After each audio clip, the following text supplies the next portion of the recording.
আমি প্রয়োজনে সুপ্রিম কোর্টে যাব। আমি কিন্তু এই জিনিসটা ছাড়বো না এবং আমি আবার বলছি যে এই কিছুতেই এই ভোট হতে পারে না। আমি দেখবেন পিসি ভাইপো চুপ করে বসে আছে, প্রথম দিকে চেঁচামেচি করছিল, কারণ ওদের খেলাটা ওরা খেলে দিয়েছে। কারণ প্রসেসটা তো পুরো নির্বাচন কমিশন করেনি, করেছে এখানকার যে অনুপ্রাণিত গৃহপালিত যে WBCS অফিসার বা এই ক্লাস 2 ক্লাস 1 যে অফিসার আছে তারা করেছে এই ঘটনাটা। কিছুতেই মানে 29 এবং 23-এ ভোট হওয়া অসম্ভব, মানে এটা ডিজাস্টার হয়ে যাবে। মুখ্যমন্ত্রীর চেয়ারে রেখে এখানে ভোট করা অসম্ভব, অসম্ভব এখানে ভোট করা।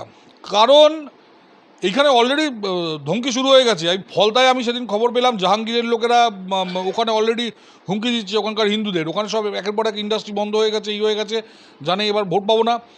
ক্যানিংয়ে শওকত মোল্লার লোকেরা হুমকি দিচ্ছে। দমদমে আমি ওই ব্রাত্য বসুর চামচা টামচা ছিল, ওখানে সেই বড় চারতলা বাড়ি টাড়ি বানিয়েছে, আমি নামটা ভুলে যাচ্ছি। হ্যাঁ, কে এক ব্যানার্জি, এরা সব এ তো পিছনে পুলিশ না থাকলে সব ফুটো রংবাজ, এদের কোনো দম নেই। পিছনে পুলিশ আছে বলে এরা, কারণ মমতা ব্যানার্জি বলেছেন যে পুলিশ লোকাল যে MLA আছে সেই পুলিশ কন্ট্রোল করবে, সেই জন্য এদের যত নইলে 2 চড় মারলে। আপনি সেদিন দেখলেন না, শশীবাজার বাড়িতে ঢুকে গেছে সব, প্রথমে রাস্তায় ইট মারছিল, বহিরাগতরা এসে তারা করেছে, তারা ঘরে ঢুকে গেছে, মাথায় বেড বেঁধেছে, এদের কোনো দমই নেই এদের।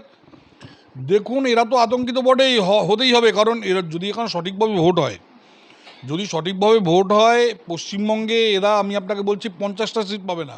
মতুয়াদের যে CA সার্টিফিকেট দেওয়ার কথা, সেই CA সার্টিফিকেট এখানে অ্যাপ্লিকেশন পড়েছে, সেই অ্যাপ্লিকেশন এরা ফরওয়ার্ড করেনি, অ্যাপ্রুভ করেনি। আগামী দিনে এই সব মতুয়াকে যতক্ষণ পর্যন্ত অ্যাপ্রুভ করে সেই মতুয়াদের নাম লিস্ট না আসে, ততক্ষণ কিছুতেই পশ্চিমবঙ্গে ভোট হবে না। এক কথায় রাজ্যে বেজে গিয়েছে ভোটের দামামা। আগামী নির্বাচনে শাসক থেকে বিরোধী সব পক্ষ এক কাট্টা। এবারে বাংলায় মসনদে বসতে তারা সাম দাম দণ্ডভেদ সব রকমের যে ট্রিক বলতে পারি সেটা করার জন্য তারা প্রস্তুত। এদিকে রাজ্য প্রশাসনিক রদবদল, একের পর এক বড় বড় রদবদল করলো নির্বাচন কমিশন। সেই সমস্ত নিয়ে আজকে আলোচনায় থাকবো। সুদীপ্ত দাকে সঙ্গে পেয়ে গিয়েছি। এবং দাদা, সবার আগে একটা প্রশ্ন করতেই হয়, আপনি আজকে সোশ্যাল মিডিয়াতে লিখেছেন যে দু দফায় রাজ্যে ভোট নির্বাচনের কথা ঘোষণা করা হয়েছে, সেই 2 তারিখ নাকি ভোট হওয়া সম্ভব নয়। এই ব্যাপারটা যদি একটু বিশ্লেষণ করেন। সম্ভব না। যদি ওই 2 দফায় ভোট হয় তাহলে মানুষের যে প্রকৃত যে মানে চাহিদা সেটা পূরণ হবে না। মানুষ যেটা চাইছে সেই মানে নির্বাচনের ফলাফলে তার মানে আমরা প্রতিফলন পাবো না। কেন পাবো না? কারণ পুরো SIR প্রক্রিয়াটা ঘেঁটে দেওয়া হয়েছে। মমতা ব্যানার্জি প্রথম যখন এটা শুরু করেন, মমতা ব্যানার্জি প্রথমে বলেছিলেন এটা করতে দেবো না।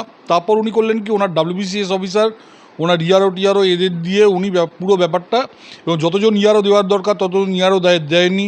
তাতে কম সংখ্যক ERO দিয়েছে, যাদের দিয়েছে তারা low grade officer, class B বা C গ্রেডের অফিসার, এবং এরা সবাই মোটামুটি ওই মানে অনুপ্রাণিত মানে পদলোহিত সব অফিসার। এরা বহু হিন্দুর নাম বাদ দিয়ে দিয়েছে, বহু হিন্দুর নাম বাদ দিয়ে দিয়েছে। বিশেষ করে উত্তর এবং দক্ষিণ 24 পরগনায় এদের যে 2জন SP এবং যে DM আছে তারা নটোরিয়াস তারা। এবং উত্তর দক্ষিণ 24 পরগনা যেখানে ম্যাক্সিমাম সিট, যেখানে প্রায় 60-70টা সিট আছে, সেখানে মানে একের পর এক, আমি হাবড়ায় খবর পেলাম, ইয়েতে খবর পেলাম, আপনার দমদমে খবর পেলাম, আমি খবর পেলাম ইয়েতে আপনার মধ্যমগ্রামে, মানে হাজার হাজার নাম এরা বাদ দিয়েছে এখানে। এবং এখানে মানে কোনো কারণ নেই, মানে জাস্ট ধরে ডিলিট করে দিয়েছে নাম, নাম ডিলিট করে দিয়েছে। মানে ওদের তরফ থেকে যাদের টার্গেট করেছে তাদের ফর্ম 7 ফেলেছে আর ডিলিট করেছে। তারা যখন পরে অ্যাপ্লাই করেছে আবার সেকেন্ড টাইম, তখনও সেটা কনসিডার করেনি। এইবার ঘটনা হচ্ছে এখন এই জুডিশিয়ারি এটা চেক করছে। যতদিন জুডিশিয়ারি এই মানে বিচারকরা এটাকে প্রসেসটাকে শেষ না করছে, ততদিন এখানে যেন কোনো ভোট না হয়। আমি প্রয়োজনে সুপ্রিম কোর্টে যাব। আমি কিন্তু এই জিনিসটা ছাড়বো না এবং আমি আবার বলছি যে এই কিছুতেই এই ভোট হতে পারে না। এরা চুপ করে বসে আছে। আপনি দেখবেন পিসি ভাইপো চুপ করে বসে আছে, প্রথম দিকে চেঁচামেচি করছিল, কারণ ওদের খেলাটা ওরা খেলে দিয়েছে। কারণ প্রসেসটা তো পুরো নির্বাচন কমিশন করেনি, করেছে এখানকার যে অনুপ্রাণিত গৃহপালিত যে WBCS অফিসার বা এই ক্লাস 2 ক্লাস 1 যে অফিসার আছে তারা করেছে এই ঘটনাটা। এই ভোটার লিস্ট নিয়ে কিছুতেই ভোট হওয়া সম্ভব না। দরকার হলে আমি কথা বলছি। আমি মানে এই যে নেক্সট যেদিন হিয়ারিং হবে, আমি সুপ্রিম কোর্টের পার্ট হওয়ার চেষ্টা করব। আমি কথা বলছি বিভিন্ন লিগাল সেলের সঙ্গে, এবং এটাকে বন্ধ করতেই হবে কিছুতেই। মানে 29 এবং 23-এ ভোট হওয়া অসম্ভব, মানে এটা ডিজাস্টার হয়ে যাবে। আম, দাদা, এই যে মুখ্যমন্ত্রী এসআইআর এর শুরুর থেকেই অনেক কিছু করেছেন, এমনকি উনি সরাসরি সুপ্রিম কোর্টে পর্যন্ত চলে গিয়েছিলেন এবং বলেছিলেন যে রাজ্যবাসীর তথা বাংলাবাসীর অধিকার হনন করা হচ্ছে, সমস্ত রকম বৈধ ভোটারদের নাম বাদ দিয়ে দেওয়ার চক্রান্ত করছে কেন্দ্র। অবশ্য কেন্দ্র সরকার বা সরকারের এখানে কোনো ভূমিকাই সেভাবে নেই, আমরা যেটা জানি আর কি, বাই ল। এবং করেছে তো রাজ্য সরকার, যেটা এরা বারবার মিথ্যা কথা বলেছে ঠিক উল্টোটা। এখানে পুরো নির্বাচন কমিশনের তো নিজস্ব লোক নেই, এখানে যারা করেছে সব লোকাল স্কুল মাস্টার, লোকাল গভর্নমেন্টের ক্লাস বি ক্লাস সি বা এরকম কয়েকজন ক্লাসে অফিসার আছে, এবং সঙ্গে পিছনে ডাব্লিউবিসিএস অফিসার্স অ্যাসোসিয়েশন, যারা গত কয়েক বছর ধরে মানে সাদা খাতা দিয়ে চান্স পাচ্ছে, যেমন প্রশান্ত বর্মন একজন যদি সাদা খাতা দিয়ে চান্স পেতে পারে, তার মানে এরকম প্রচুর ডাব্লিউবিসিএস আছে। এবার ঘটনা হচ্ছে এরা সবাই মিলে এই কাজটা করেছে, এবং প্রথম যে আমি পরের 60 লাখ ছেড়ে দিলাম, পরের 60 লাখ তো বিচার করছে এরা। আমি আবার বলছি, পরে যে 60 লাখ যেটা এরা বিচার করছে, আপনার এই নাম কি, এই বিচারকরা, যার জন্য 700 বিচারক আনা হয়েছে, আমি তার কথা বলছি না। আমি বলছি প্রথম যে 58+7 যে 65 লাখ যে নাম তোলা হয়েছে, যেই নাম কেটে দেওয়া হয়েছে, ওর মধ্যে বহু হিন্দু আছে যারা নাকি দিব্যি চাকরি বাকরি করছে এটসেট্রা, এবার বসে আছে বিভিন্ন কেন্দ্রে, এরকম প্রচুর নাম বাদ দেওয়া হয়েছে। এবং ঠিক বাদ মানে ওরা ওদের যারা মানে টার্গেট আছে, যাদের বুঝেছে এই লোকগুলো আমাদের ভোট দেবে না, সেই লোকগুলোর নাম বাদ দিয়েছে। এবং আমি বলছি প্রথম যে 65 লাখ, আমরা পরে 60 লাখ নিয়ে চিন্তা করছি, প্রথম 65 লাখের মধ্যে পুরো জল আছে। এবং সেই জন্য আমার দাবি, এই প্রথম 65 লাখটাকে চেক করতে হবে, ওখানে যার যেসব হিন্দুদের নাম বাদ দেওয়া হয়েছে সেগুলোকে আবার চেক করতে হবে। পরের যে 60 লাখ আছে ওটা সম্পূর্ণ শেষ করতে হবে, ট্রাইব্যুনাল যাবে, তারপর এখানে ভোট হবে। আমি বলছি একসঙ্গে 12টা রাজ্যে এসআইআর শুরু হলো, কেউ চেঁচামেচি করেনি, কিচ্ছু করেনি, কোর্টে যায়নি, এরা গেছে কেন? এটা মানুষের মুডটাকে ঘুরিয়ে দেওয়ার জন্য। এদের উদ্দেশ্য হলো রিগিং বুথ দখল করে যেটা, আপনারা জানেন এখানে পশ্চিমবঙ্গে কী করে ভোট হয়, ভোটের দিন কাউকে বেরোতে দেয় না। মুখ্যমন্ত্রী চেয়ারে রেখে এখানে ভোট করা অসম্ভব, এখানে ভোট করা। কারণ এইখানে অলরেডি ধমকি শুরু হয়ে গেছে। এই ফলতায় আমি সেদিন খবর পেলাম জাহাঙ্গীরের লোকেরা ওখানে অলরেডি হুমকি দিচ্ছে ওখানকার হিন্দুদের, ওখানে সব একের পর এক ইন্ডাস্ট্রি বন্ধ হয়ে গেছে, হয়ে গেছে, জানে এবার ভোট পাবো না। ক্যানিংয়ে শওকত মোল্লার লোকেরা হুমকি দিচ্ছে। দমদমে আমি ওই ব্রাত্য বসুর চামচা টামচা ছিল, ওখানে সেই বড় 4তলা বাড়ি টাড়ি বানিয়েছে, আমি নামটা ভুলে যাচ্ছি, হ্যাঁ, কে এক ব্যানার্জি, এরা সব, এ তো পিছনে পুলিশ না থাকলে সব ফুটো রংবাজ, এদের কোনো দম নেই। পিছনে পুলিশ আছে বলে এরা, কারণ মমতা ব্যানার্জি বলেছেন যে পুলিশ, লোকাল যে এমএলএ আছে সেই পুলিশ কন্ট্রোল করবে, সেই জন্য এদের যত, নইলে 2 চড় মারলে, আপনি সেদিন দেখলেন না, শশীবাজার বাড়িতে ঢুকে গেছে সব, প্রথমে রাস্তায় ইট মারছিল, বহিরাগতরা এসে তারা করেছে, তারা ঘরে ঢুকে গেছে, মাথায় বেড বেঁধেছে, এদের কোনো দমই নেই এদের। কাওয়ার্ড কতগুলো, পিছনে যতক্ষণ পুলিশ আছে, এবং পুলিশও ট্রান্সফার হচ্ছে আস্তে আস্তে, এবার সব ব্রহ্মাস্ত্র বেরোবে একে একে।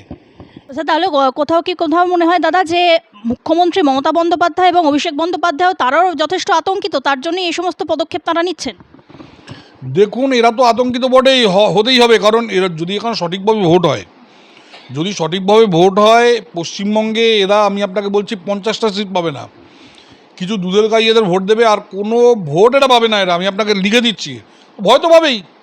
এবং সেই জন্য প্রথম থেকে ওরা, যেমন পঞ্চায়েত ভোটে প্রথম থেকে ওরা শুরু করে 2 নম্বরই, প্রথম থেকে কাউকে নমিনেশন দিয়ে দেয় না, লোকের বাড়িতে থান ফেলে দেয় এটসেট্রা।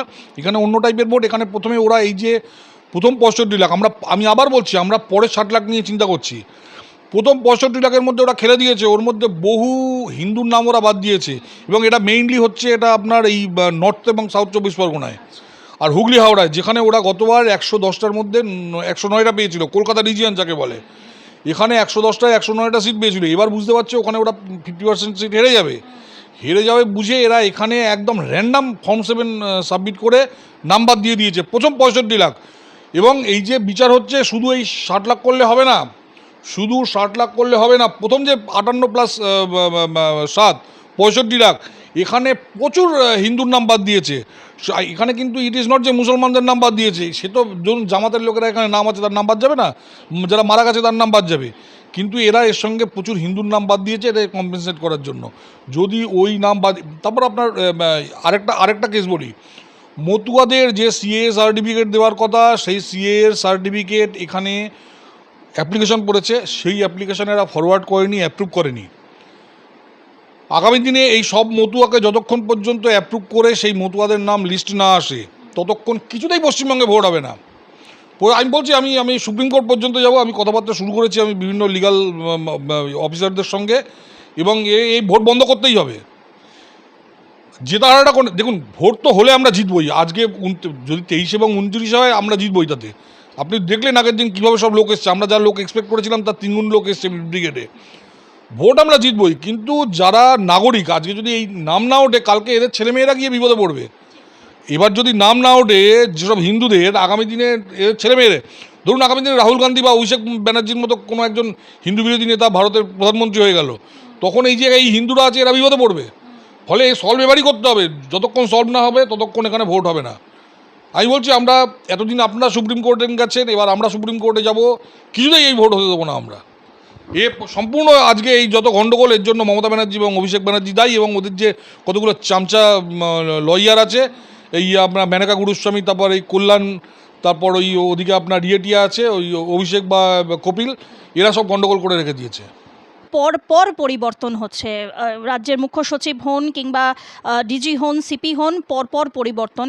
এই পরিবর্তনের যে স্ট্র্যাটেজিটা সেটাকে কিভাবে বিশ্লেষণ করবেন? দেখুন, পরিবর্তন তো আমরা করছি না, করছে নির্বাচন কমিশন। নির্বাচন কমিশনের নিশ্চয়ই মনে হয়েছে যে এই লোকগুলো এরা সব অনুপ্রাণিত এবং গৃহপালিত।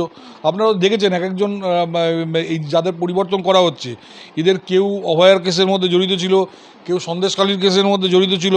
এরা প্রত্যেকটা নটোরিয়াস সব অফিসার, এবং এই ইয়ের তো মেরুদণ্ডই নেই। আপনার যে চিফ সেক্রেটারি চেঞ্জ হলেন ম্যাডাম, মানে তার তো মেরুদণ্ডই নেই, এই নন্দিনী চক্রবর্তী, স্বরাষ্ট্র সচিব, এদের দিয়ে তো ভোট করা সম্ভব না। সেই জন্য হয়তো করেছে, কিন্তু আমরা তো মুখ্য নির্বাচন অফিসারের আমরা তো রিপ্রেজেন্টেটিভ নই। So that he will decide. But একটা কথা বলছি যে মমতা ব্যানার্জি নিজে যেভাবে এতদিন ব্যবহার করে এসছেন এটসেট্রা এটসেট্রা, মানে বাকিটা বুঝে নিন আপনারা। 2 দফায় নির্বাচন, যদি মেনে নিচ্ছি আমি যে কোনো রকমভাবে এই নির্বাচন হয়ে গেল, কোনো রকমভাবে সেটা আটকানো সম্ভব হলো না, তাহলে কি এটা কোথাও না কোথাও গিয়ে আপনার মনে হয় যে বিজেপির পক্ষে একটু অ্যাডভান্টেজ? না না, 2 দফায় আমরা তো 1 দফায় চেয়েছিলাম। আমরা 1 দফায় চেয়েছিলাম, 2 দফায় না হলেই ভালো হতো। তবুও ঠিক আছে, 1 দফায়। আর এবার আমরাও প্রিপেয়ার্ড আছি, খুব একটা গুন্ডামি করতে পারবে না, কিন্তু কতগুলো বেল্ট আছে এটসেট্রা, যেখানে ধরুন ওরা ভীষণ রকম অত্যাচার করে হিন্দুদের উপর। দক্ষিণ এবং উত্তর 24 পরগনার অবস্থা খুব খারাপ। প্রায় দক্ষিণ এবং উত্তর 24 পরগনা আপনি বলতে পারেন মিনি পাকিস্তান হয়ে গেছে, মানে হাতের বাইরে চলে গেছে। তো সেখানে জানি না কী হবে। হ্যাঁ। আর মুখ্যমন্ত্রী মমতা বন্দ্যোপাধ্যায় পুনরায়, মানে এতদিন তিনি ধর্ণা দিয়েছেন এসআইআর এর বিরুদ্ধে, এবারে তিনি সরাসরি পথে নামলেন। মানে আজকের কথা যদি বলি তাহলে উনি পথে নামলেন এই গ্যাস এবং কেন্দ্রীয় সরকার কেন গ্যাসের মূল্য বৃদ্ধি করেছে, গ্যাসের এত ক্রাইসিস, তার জন্য উনি সরাসরি কেন্দ্রীয় সরকারকে দায়ী করছেন, এবং তার জন্য উনি ডোরিনা ক্রসিংয়ে বিরাট বড় মহামিছিল করছেন। কি বলবেন, কীভাবে দেখছেন এই বিষয়? ওনাকে বলুন যে ভারতবর্ষে সবচেয়ে মানে টপ যে 3 স্টেট যাদের বিদ্যুতের দাম সবচেয়ে বেশি, সেটা পশ্চিমবঙ্গে। পেট্রোলের দাম সবচেয়ে বেশি যে 3টে স্টেটে সবচেয়ে বেশি, পশ্চিমবঙ্গে।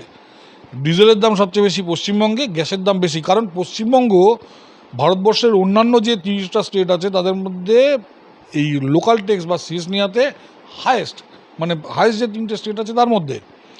উনি আগে ওনার শেষ কমান। আপনি বলুন তো বিদ্যুতের দাম আমাদের থেকে কেন দিল্লিতে কম, আমাদের থেকে দিল্লিতে কেন গ্যাসের দাম কম, আমাদের থেকে দিল্লিতে কেন ইয়ের দাম কম? সেন্ট্রাল গভর্নমেন্ট তো একই রেটে ছাড়ছে, কিন্তু স্টেট গভর্নমেন্ট বেশি টাকা শেষ নিচ্ছে। সেন্ট্রাল গভর্নমেন্ট একই দামে সবাইকে ডিস্ট্রিবিউট করছে, স্টেট গভর্নমেন্ট আলাদা করে শেষ নিচ্ছে বলে। আর বিদ্যুতের দাম তো ডবল পশ্চিমবঙ্গে শিল্প আসছে না বিদ্যুতের দাম বেশি বলে।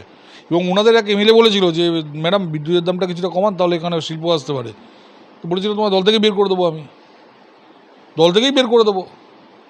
তো ওনার সঙ্গে গোয়েঙ্কাদের বন্ধুত্ব আছে এটসেট্রা। তো উনি বিদ্যুতের দাম আমরা দিই। মানুষ যদি মনে করে যে না বাংলার মেয়েকে ভোট দিয়ে আমরা বেশি টাকা বিদ্যুৎ কিনবো, তাহলে বেশি টাকা দিয়ে বিদ্যুৎ কিনুক বাংলার মানুষ, বেশি টাকা দিয়ে পেট্রোল কিনুক, গ্যাস কিনুক, ডিজেল কিনুক। পরিবর্তন ঠিক কতটা আশাবাদী আপনি এ বিষয়ে, যে বাংলাতে এবারে পরিবর্তনের ঝড় কতটা? 100% পরিবর্তন এবার হচ্ছেই। এমনকি আমি বলছি 23 আর 29 যদি ভোট হয় তাতেও পরিবর্তন হবে।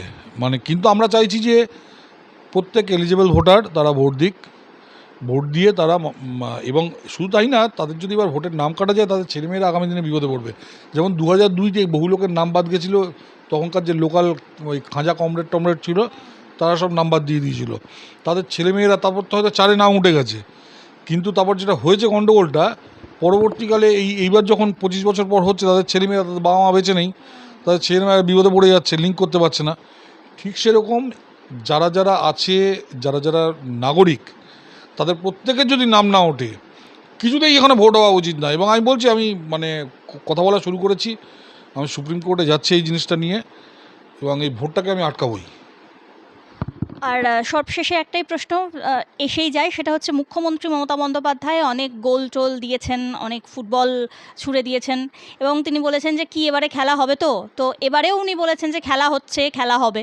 তো সত্যি সত্যিই কি তাঁর খেলা এবারে শেষ? দেখুন, খেলা হবে জিনিসটা মানে কিন্তু কোনো খেলা নয়। খেলা হবে মানে খুন করা। 2021-এ আমরা হেরে যাওয়ার পর আমাদের ছেলেপুলেদের যখন নাকি খুন করা হচ্ছে, আমাদের যখন কয়েকশো ছেলে মেয়েকে খুন করা হয়েছে, যখন নাকি আমাদের লোকজন বাড়ি ছাড়া, তাদের বাড়ি জ্বালিয়ে দেওয়া হয়েছে, তাদের অটো টোটো জ্বালিয়ে দেওয়া হয়েছে, দোকান জ্বালিয়ে দেওয়া হয়েছে, তখন এই যে এই অত্যাচারটাকে দেবাংশু ভট্টাচার্য নামে একটি মানে পাগল, ওদের দলের পাগল না হলে এর উপর কেউ গান বানাতে পারে না।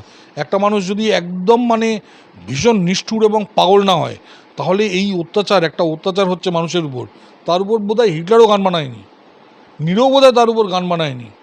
কিন্তু আমাদের দেবাংশু ভট্টাচার্য, একটা বাচ্চা ছেলে, সে এই যে অত্যাচার, এই খুন, ধর্ষণ, তারপর ধরুন এই যে বাড়ি জ্বালিয়ে দেওয়া, লুট হওয়া, এগুলোর উপর সে একটা গান বানিয়েছে, খেলা হবে, খেলা হবে। আবার সেই খেলা হবে বলছে, মানে লোককে ভয় দেখাচ্ছে যে দেখুন, আপনারা যদি আমাদের ভোট না দেন, আমরা আপনাদের খুন করব, আপনাদের বাড়ি লুট করব, আমরা আপনাদের অটো লুট করব, আমরা টোটো ভাঙবো, আপনাদের দোকান ভাঙবো। খেলা হবে মানে এটাই, খেলা হবে মানে কোনো ফুটবল ক্রিকেট খেলা নয়। মানে গতবারও খেলা হবে, আপনি দেখুন। এবং খেলা হবে দিবস কবে ছিল? 16ই আগস্ট। কেন 16ই আগস্ট? 16ই আগস্ট হলো যেদিন সুরাবর্দী কলকাতায় কয়েক হাজার হিন্দুকে কেটেছিলেন, সেই দিবসটাকে উনি খেলা হবে দিবস দিচ্ছেন। এটা তো মুসলমানরা পালন করবে, তার মানে তৃণমূল মুসলমানদের একটি মানে শাখা সংগঠন হয়ে গেছে।